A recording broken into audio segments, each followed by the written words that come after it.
جب وہ آدمی مر گیا تو اس کے بیٹوں نے آپس میں مشورہ کیا کہ باپ تو دنیا سے چلا گیا، اب اس گھوڑے کو کون پالے گا؟ انہوں نے مل کر فیصلہ کیا کہ گھوڑے کو کاٹ کر آپس میں تقسیم کر لیتے ہیں اور ہر بھائی کے حصے میں گھوڑے کی ایک ایک ٹانگ آئے گی۔ لیکن ان کے لیے مصیبت یہ بنی کہ گھوڑے کے باقی جسم کو کیسے بانٹا جائے۔ وہ گھوڑے کے پاس کھڑے یہی حساب کتاب لگا رہے تھے کہ اسی دوران ایک شخص وہاں سے گزرا۔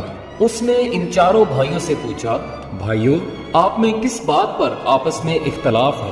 مجھے بتاؤ، ہو سکتا ہے میں تمہارے مسئلے کا کوئی حل نکال سکوں۔ چاروں بھائیوں میں سے ایک نے جواب دیا، ہم 4 بھائی ہیں، آپ ہمیں بتائیں ہم اس گھوڑے کو آپس میں برابر کیسے بانٹیں؟ اس شخص نے کہا، یہ تو بہت آسان ہے، ایسا کرو اس گھوڑے کو بیچ دو اور جو رقم ملے وہ آپس میں بانٹ لو۔